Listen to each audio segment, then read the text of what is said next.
velocity of electron in second orbit of hydrogen is x।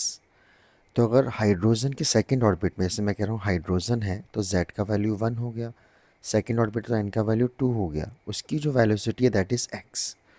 तो यहाँ पे अब वेलोसिटी क्या होगी इलेक्ट्रॉन की in first orbit of Li+2 ion.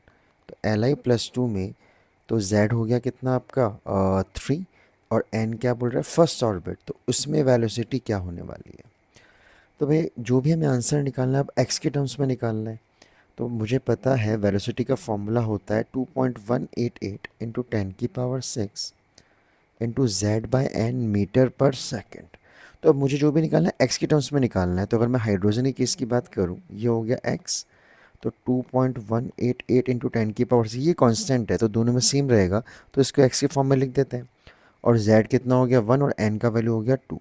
तो यहाँ पे ले सकता हूँ मैं 2.188 इंटू 10⁶ इज इक्वल टू किसके बराबर हो गया 2x।